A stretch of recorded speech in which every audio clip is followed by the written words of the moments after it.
Bienvenidos y bienvenidas sean todos ustedes a esta nueva jornada. Llegamos a la semana 2 de esta situación. Bueno, no sé si después esto vean en el futuro, pero aquí estamos en estado de excepción por esto del coronavirus. Y bueno, eso ha hecho que tengamos las jornadas de clase a través de estos medios. Y bueno, vamos a lo que nos compete, esperando siempre que estén bien ustedes, sus familias, sus mentes. Así que vamos. Guarde todo lo que no corresponde a la materia de filosofía y arrancamos. Y arrancamos con la segunda parte, y habrá más partes, de la filosofía moderna. Filosofía moderna, parte 2. La venganza de los caídos. No, mentira. La filosofía moderna que estamos viendo en las páginas 61 y 63.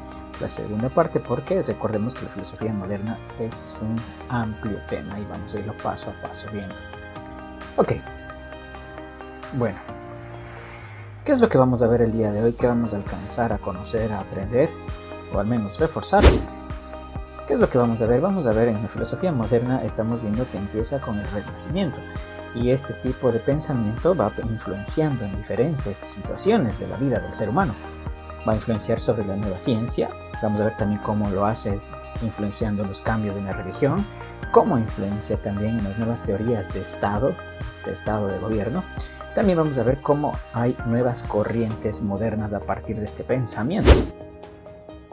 Así que, vamos. En la nueva ciencia. La nueva ciencia tiene una inclinación naturalista. Esta corriente filosófica, esta etapa del Renacimiento, tiene una característica dentro de algunas de las que hemos visto antes, que es naturalista. ¿Esto qué quiere decir? Que recordemos que en la antigua Grecia, la preocupación del ser humano, cuando estábamos viendo el origen de la filosofía, era el conocer lo que le rodea, la naturaleza que le rodea, el cosmos. Entonces él estaba enfocado en eso. Y nuevamente en esta etapa del Renacimiento se vuelve nuevamente a tomar esto del enfoque naturalista. Entonces la nueva ciencia, al igual que el arte, que la cultura, tiene una inclinación naturalista. Nicolás Copérnico, en contra del modelo ptolemaico que primó durante la Edad Media. En la Edad Media tenía la situación astrológica en la cual, a partir de Ptolomeo, Ptolomeo allá en el antiguo Egipto, afirmaba que el centro era la Tierra y alrededor giraba el Sol. Entonces, Nicolás Copérnico va en contra de esto. Dice que plantea que la Tierra no era el centro del universo, es decir, el geocentrismo, sino que el planeta giraba alrededor del Sol. ¿Ya? Entonces, cuando escuchemos la palabra geocéntrico, significa geo, viene de tierra, que la Tierra es el centro y alrededor de ellos gira. Entonces, en esta inclinación naturalista, Nicolás Copérnico, en cuanto a la astronomía, afirma que el Sol es el centro, más no la Tierra. Y luego un par de años, bastantes años después, aparece Galileo Galilei, quien sostuvo que el sistema heliocéntrico era el verdadero. ¿Ya qué es esto del heliocéntrico? Helios, sol, ¿sí? Helio significa sol. Entonces que el sol es el centro. Y obviamente echa por tierra la autoridad científica de Aristóteles, quien también afirmaba que la Tierra era el centro. Trato de explicar desde la materia y el movimiento todos los fenómenos del mundo. ¿Ya? En la situación de Galileo y Galilei fue particular, ¿no? Ambos, tanto Nicolás Copérnico como Galileo Galilei, iban en contra de los criterios de las sociedades entonces. Y bueno, en la sociedad primaba, recuerden que la iglesia tenía su influencia dentro de las decisiones de la sociedad. Por lo tanto, era muy respetado y a veces una orden acerca de lo que la iglesia decía. Entonces, al ir Galileo en contra del pensamiento de esa época, sobre todo un pensamiento que venía del origen medieval, nos afirma que la Tierra no es el centro. Obviamente iba a haber una persecución contra él. No digo que estoy justificando a quienes le están persiguiendo, sino que la sociedad convencida de que la Tierra es del centro y después que alguien le diga que no es del centro, que el Sol es del centro, que la Tierra es uno más de los astros que giran alrededor del Sol, entonces obviamente tuvo problemas. Vamos con Francis Bacon.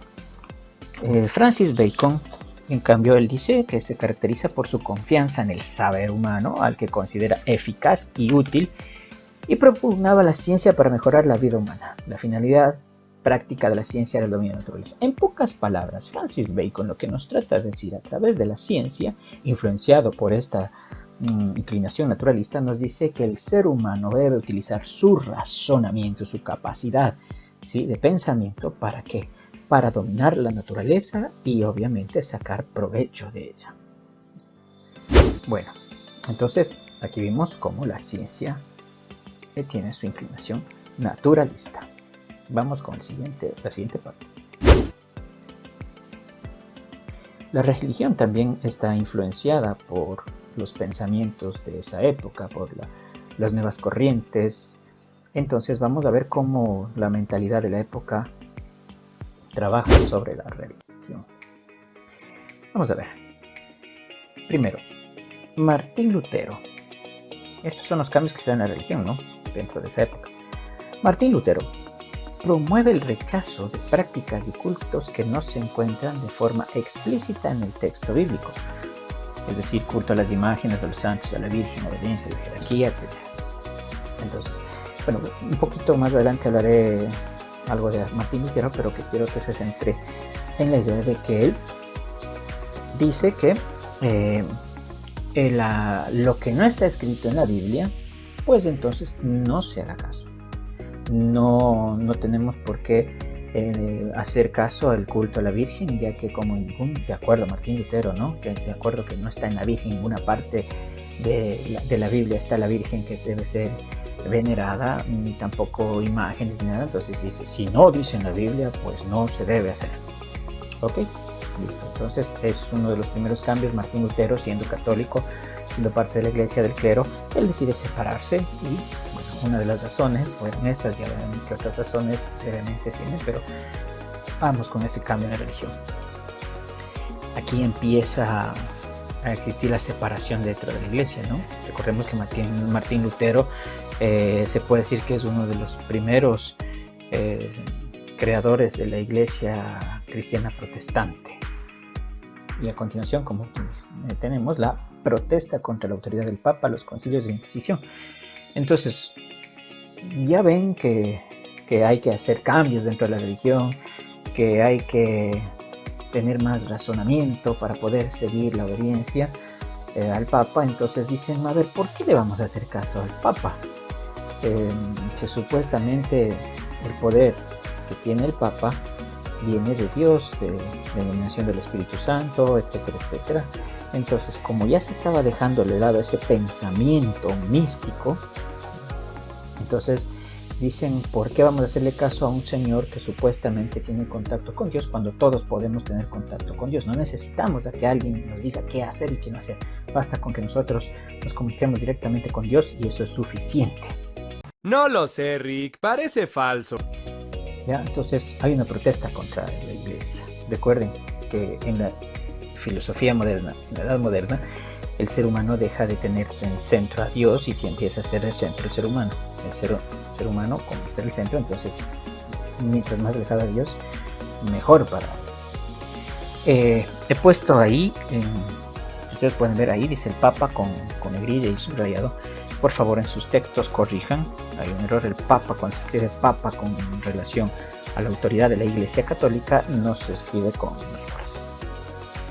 Bueno, vamos a la siguiente parte que dice el nuevo impulso de la traducción de la Biblia y los servicios religiosos a las lenguas de cada religión. Bueno, yo lo he puesto como nuevo impulso. Bueno, en el texto ustedes van a leer y va así, pero ahí no dice un nuevo impulso, dice el impulso de la traducción de la Biblia. No. Ya vamos a ver que no es un impulso que surge en ese momento. Ya vamos a ver. Por eso yo le he puesto un nuevo impulso. Ya, paciencia, en la siguiente parte les explico, no es un nuevo impulso.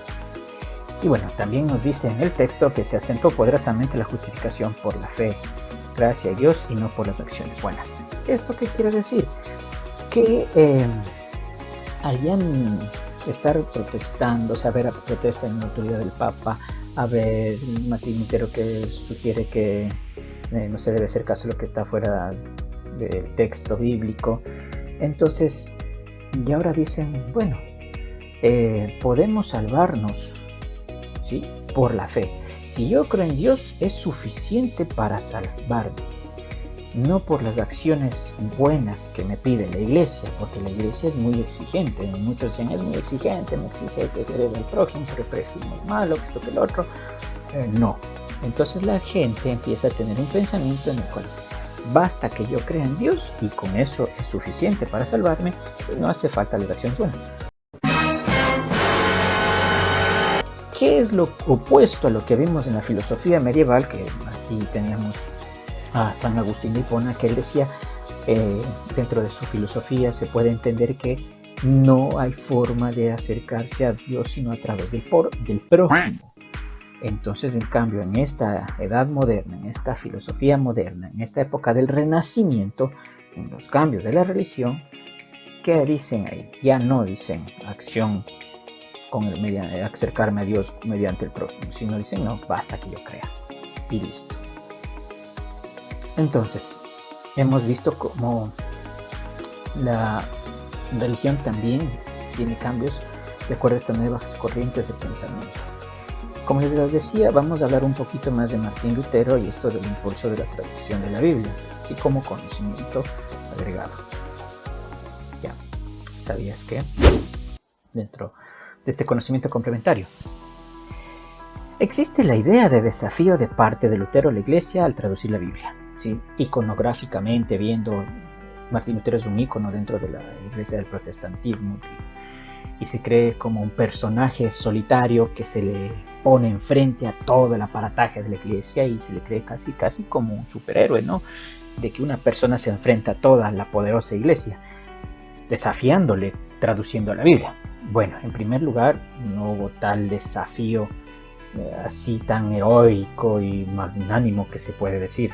De acuerdo, obviamente, esto no es lo que lo digo yo, sino quienes pueden investigar un poquito se van a dar cuenta que estas 95 situaciones que escribió Martín Lutero y que pegó supuestamente en la puerta de una iglesia, no es tan cercano a la verdad.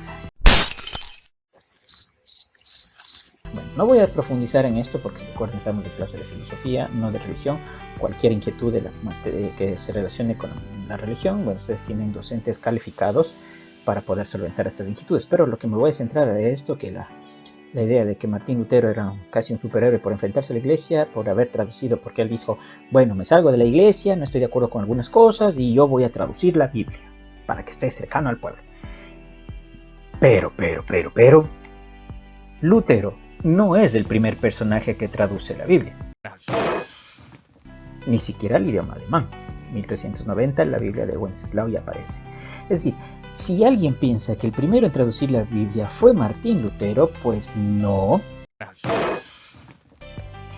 En 1280 aparece una de las primeras, no es la primera traducción, ¿no? Es una de las primeras traducciones, la Biblia alfonsina, un castellano de la época. Y ya, como les mencioné antes, en 1390 al alemán se traduce la Biblia de Wenceslao. Es decir, no, pero sí tradujo la primera Biblia al alemán. No, la primera Biblia, incluso en alemán, ya lo hicieron en 1390. Luego, en el siglo XV, existieron textos un tanto accesibles, las Biblias Pauperum. Es decir, si dicen, no, pero es que Martín Lutero escribía la Biblia para que sea cercano al pueblo, el pueblo no podía acceder a la Biblia. Casi cierto. Es cierto, la Biblia siempre fue un libro costoso en esa época. Recuerden, ¿no? La imprenta no era que todo el mundo salía y iba a ir a una librería de una Biblia, ¿no? Obviamente eran documentos caros por el mismo hecho de la elaboración, que era difícil y confeccionar, por tanto no eran baratas. Sin embargo, en el siglo XV se hace la impresión de Biblias más sencillas, obviamente con menos contenido, con ciertas partes para que sea más accesible al pueblo. ¡Éxito! Estas, como les mencioné, se llaman Biblias Pauperum. Y asimismo, como tema extra, ya que estamos en este tema de la Biblia, La primera Biblia católica es la conocida como Nácar Colunga, en 1944. Biblia católica traducida desde el idioma original, es decir, empezaron la traducción desde sus mismas bases, es decir, de los documentos, desde de los diferentes Biblias que, bueno, no más que Biblias, sino diferentes extractos de los libros sagrados, que son en idioma arameo, y en el hebreo y en griego. Sí, es más, señor Colunga aportó en la traducción, ¿no? Esta traducción se hizo al castellano. Este señor Alberto Colunga, después de 2 años, también ayudó a crear la traducción al latín, la famosa Biblia Vulgata. Pero bueno, en síntesis, lo que quiero decir aquí, que por eso es que no estoy muy de acuerdo con lo que está en el texto, que dice impulso de la traducción de la Biblia. No es que la Biblia antes no había sido traducida, ¿sí? Aquí dice, por eso que le digo nuevo impulso, es decir, ya había impulsos a través de la historia de la traducción. Entonces aquí surge un nuevo impulso de la traducción de la Biblia, pero no es que sea el inicial.